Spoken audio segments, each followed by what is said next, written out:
कल रात एक स्टूडेंट ने सुसाइड किया। क्या प्रॉब्लम रही होगी? क्या उसका एग्जाम का पेपर टफ होगा या उसको नौकरी नहीं मिली होगी? क्या हो सकता है कि ये जो सिस्टम है वही उसका सबसे बड़ा दुश्मन हो? हर साल लाखों स्टूडेंट सुसाइड और डिप्रेशन में जाते हैं। इसमें उनकी कोई गलती नहीं होती, ना उनके पेरेंट्स की गलती होती है। गलती है एक ऐसे सिस्टम की जो 200 साल पहले ब्रिटिशर्स ने डिजाइन किया था और हमने बिना सोचे समझे उसे आज तक चला रखा है। आज बात करते हैं उस सिस्टम की जो हमारे सपनों को एक कागज के टुकड़ों पर दबा के रख देता है। ब्रिटिश एजुकेशन सिस्टम की लेगेसी। सोच बदली पर सिस्टम नहीं। क्या आपको पता है कि हमारा एजुकेशन सिस्टम किसने बनाया था? थॉमस बैबिंगटन मैकॉले, एक ब्रिटिश पॉलिसी मेकर जिसका सिर्फ एक मिशन था, एक ऐसी क्लास तैयार करनी जो इंडियन हो रंग से और सोच से हो ब्रिटिश।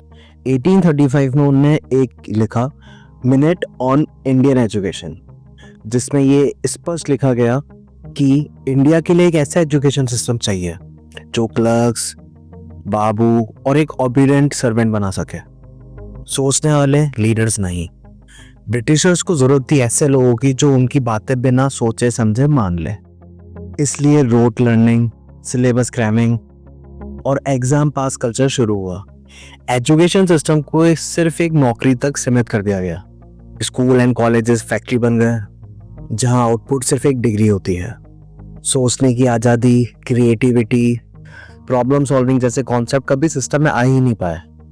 सबसे बड़ी बात यह है कि आज़ादी के बाद भी हमने सिस्टम को पूरा बदलना ना चाहा। आज भी वही एग्जाम, वही सिलेबस, वही थ्योरी बेस्ड लर्निंग है। बस अब ब्रिटिशर्स की जगह हम खुद अपने ऑब्जेक्टिव्स बन गए। हार्वर्ड एंड ऑक्सफोर्ड जैसे कॉलेजेस ने अपने सिस्टम को इवॉल्व किया, बट हमारे देश में 21st सेंचुरी के बच्चे 19th सेंचुरी का करिकुलम पढ़ रहे हैं। एक सर्वे के अकॉर्डिंग 85% स्टूडेंट ऐसे सब्जेक्ट पढ़ते हैं जो उनके पैशन, एप्टीट्यूड, इंडस्ट्री की डिमांड से मैच होती ही नहीं है। इसका रिजल्ट ये होता है कि स्टूडेंट को डिग्री तो मिल जाती है पर उसे करियर क्लैरिटी होती ही नहीं है। जब एक स्टूडेंट 20 साल पढ़ने के बाद भी ये तय नहीं कर पाए कि उसको जिंदगी में करना क्या है, तो ये गलती उसकी नहीं है, ये सिस्टम की है। आज का स्टूडेंट सुबह 8 बजे उठ के स्कूल जाता है, फिर दिन में ट्यूशन जाता है, कोचिंग जाता है, पर उसका एक्चुअल इंटरेस्ट क्या है ये पूछने का किसी के पास समय ही नहीं है। हर किसी को बस एक ही रास्ता दिख रहा है, पढ़ो, मार्क्स लाओ, नौकरी पक्की। पर रियल लाइफ में नौकरी सिर्फ डिग्री से नहीं मिलती, स्किल्स बहुत जरूरी है। एक रिपोर्ट के अकॉर्डिंग इंडिया में 79% ग्रेजुएट्स एम्प्लॉयबल ही नहीं है। रीजन, उनके पास सिर्फ थ्योरी नॉलेज होती है, रियल वर्ल्ड स्किल है ही नहीं। स्कूल में हमें बताया जाता है mitochondria is the power house of the cell, लेकिन EMI का मतलब क्या होता है, टैक्स कैसे बढ़ते हैं, ये सब बताया ही नहीं। रियल लाइफ में फेलियर को कैसे फेस करें, कम्युनिकेशन कैसे करे, कैसे सुधारे, लीडरशिप क्वालिटी कैसे डेवलप करे, ये सब बच्चों को सिस्टम के बाहर सीखना पड़ता है। पर सिस्टम जब भी वही है, रट्टा मारो, पास हो जाओ। इंडिया का कोचिंग इंडस्ट्री 58,000 करोड़ से ज़्यादा का है। कोटा, दिल्ली, हैदराबाद जैसी सिटीज़ में कोचिंग्स हर गली गली में है, लेकिन जहाँ 15 साल का बच्चा IIT, नीट के प्रेशर में आके अपनी ज़िंदगी ख़त्म कर देता है। AIEEE, नीट, UPSC, इन सब एग्ज़ाम्स की सक्सेस रेट 1% से भी कम होती है, लेकिन हर कोचिंग वाले आपको सपना बेच देते हैं, सिलेक्शन पक्का है। ट्रुथ ये है, एक साइकोलॉजिकल प्रेशर बन जाता है जहाँ हर एक बच्चा एक नंबर बन के रह जाता है, और मेंटल हेल्थ पे इसका असर इतना ज़्यादा होता है। लास्ट ईयर 25 स्टूडेंट्स ने कोटा के अंदर सुसाइड करने की रिपोर्ट आई। अगर एजुकेशन का मतलब सिर्फ स्ट्रेस और ट्रॉमा हो गया तो फ़ायदा क्या है? आज के ज़माने में गूगल, टेस्ला, एप्पल ये जैसी कंपनीज डिग्री से ज़्यादा स्किल्स देखती है।